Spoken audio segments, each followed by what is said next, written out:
So let's talk about what's quite possibly the single worst Games Workshop scalping drama so far. Despite new websites and fancy queuing systems, Games Workshop seems to have found a whole new low for selling out to scalpers.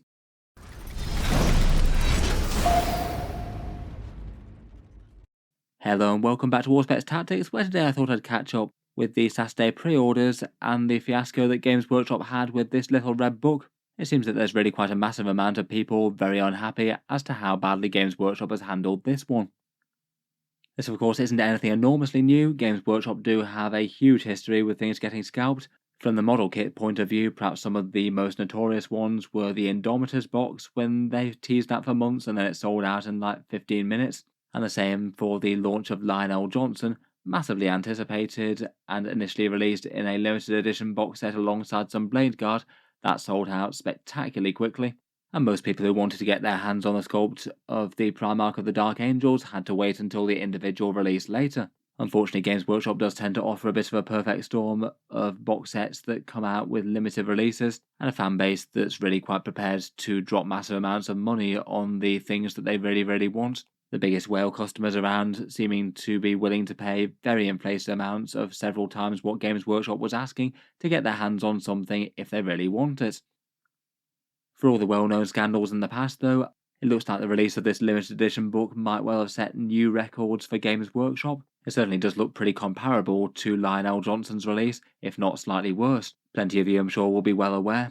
But this is the book by Dan Abnett that essentially brings the Horus Heresy to its absolute climax, the duel between the Emperor and Horus aboard the Vengeful Spirit, the outcome of which basically sets up the Emperor on the Golden Throne, and the Warhammer 40k universe as we know it gets established with the dystopian hellscape it is in the contemporary setting. It's a scene that's really quite evocative, has long been the thing of legend within Warhammer 40k lore, and lots of people are understandably very excited to see that actually covered in a novel in detail. And even people who haven't really been keeping up with most of the rest of the Horus Heresy series are particularly excited for this one.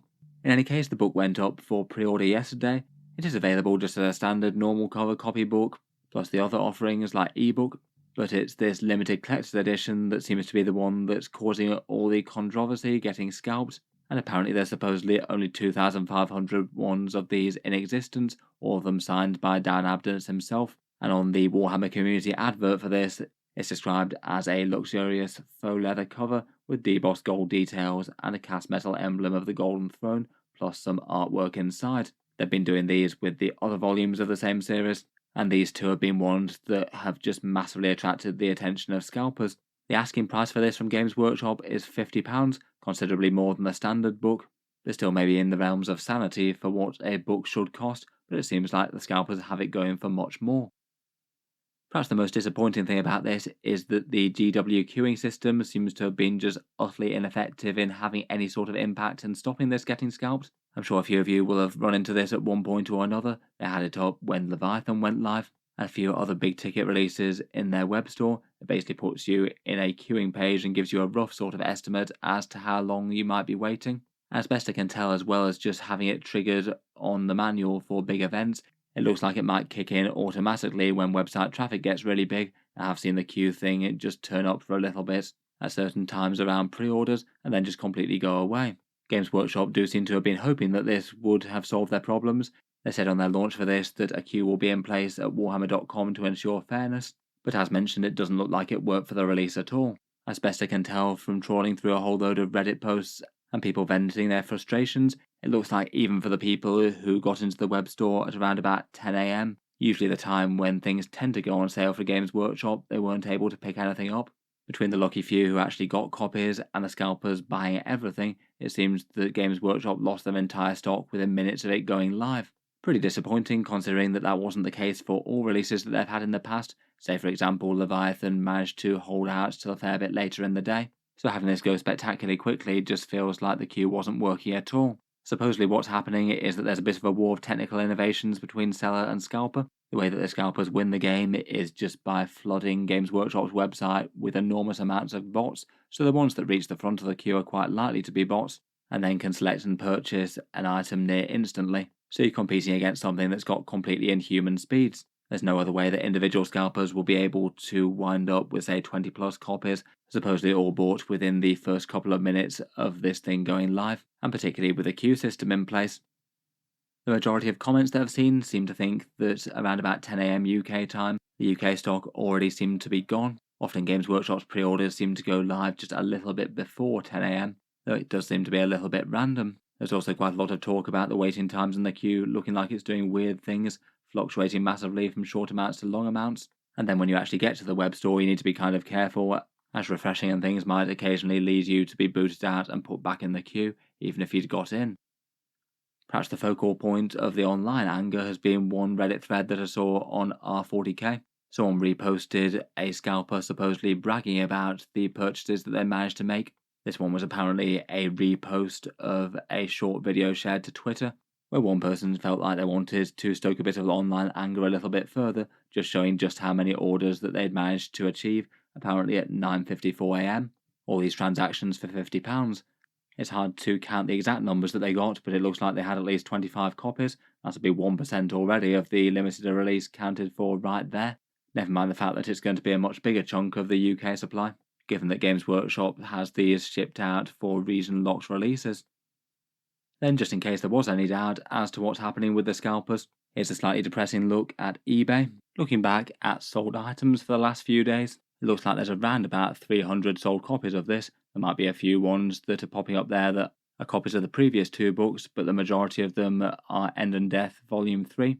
And compared with Games Workshop's asking price of around about £50, these ones are going for around about 300. An absolutely ridiculous 6 times markup here, sometimes a little bit less. Some of them appear to have gone for a little bit more. Pretty brutal stuff. It's kind of surprising both just how many the scalpers managed to get their hands on and just how many people decided it would be a good idea to go out and buy one at these prices. It looks like beyond that on eBay there's at least 100 or so more listed. I'm sure that some of these are multi-listings as well, so that's probably more than that. No idea if some of these are trying to resell resales, but just with a very rough estimate, it looks like that's to account for around about 500 worth of the 2,500 book run showing up on eBay absolutely immediately, never mind anything else. My guess would be that after the initial hype dies down, probably the price of this will drop off a bit. Looking back at how the ones for Volume 2 went, that was initially being scalped for similar sort of 300 sort of prices, but then it went down at least a little bit to more like 180 to 250, though of course that's still an absolutely obscene markup. I certainly wouldn't recommend giving any of these people your money, both from the point of view that I feel like just about any fancy book probably isn't worth £300, though obviously some people think otherwise, and also it does feel like for every one of these sold, these scalpers just win a bit more, and it's not really going to help the problem. In reality though, it's not going to be people choosing not to buy these that will stop scalpers, as some people always will. For any sort of solution, it has to come from Games Workshop really. As always with the scalping debate, people just kind of question how much Games Workshop actually care. They do seem to have put some nods to trying to limit the problem with their queuing system, which admittedly I did think it looked like it worked alright with Leviathan comparatively. And my guess would be that if they could choose whether or not to stop scalpers, then they would. It gives them a whole bunch of bad publicity. They'd likely sell out of their book copies anyway. And for every extra bit of money that scalpers extort from them, that's going to be less money that customer had as the option to spend from Games Workshop in the future, so it's not actually great from them on just a purely money point of view. On the other hand though, I guess it must be nice for them to be in the position of printing a run of books and knowing that they're almost certainly going to sell out immediately. At £50 each, that basically guarantees they've just taken £125,000 worth of money from people, less of course whatever it costs to produce the books and pay people, around about $150,000. Hopefully they manage to come up with some sort of innovation to cut down on this a bit, at least try and push scalping back to within acceptable levels rather than utterly horrific ones. And previously this used to happen more when they had no queuing system and no order limits on the stuff that people could buy.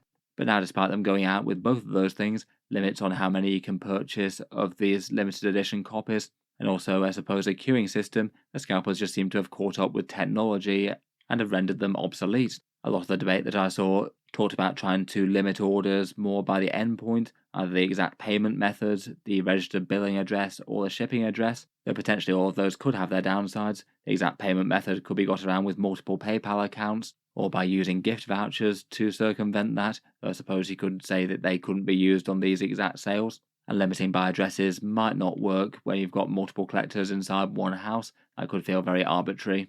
Say if you had a father and son, or the people within the same family that want to pick up this limited thing.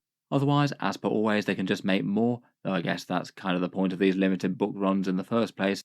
They're supposed to feel like you're getting something special that not everyone gets. Or I guess theoretically they could even just choose to charge more for them themselves and limit supply that way. I'm sure that wouldn't be popular with just about anyone. In any case, it does seem that they need to try and find other ways to prove that people are actual people before allowing the sale, or having the option to cancel things after if it becomes obvious that someone's just spammed. It's kind of a shame that their new web store isn't able to do that, despite everything being redone. So anyway, let me know your thoughts on Games Workshop's latest scalping fiasco. Did you attempt to buy this book or not, and did you have any luck? Look forward to hearing your thoughts down in the comments. Feel free to subscribe to Auspex Tactics if you'd like to see more like this. I'll certainly keep Games Workshop news and updates coming with new videos just about every day. And feel free to check out the channel's Patreon page if you'd like to support content like this. It is the main thing that allows me to keep on making stuff quite so regularly. Channel patrons do get a few benefits, seeing certain videos early and options for your names in the credits and things. In any case, an absolutely massive thank you for listening, and I'll hope to see you guys next time.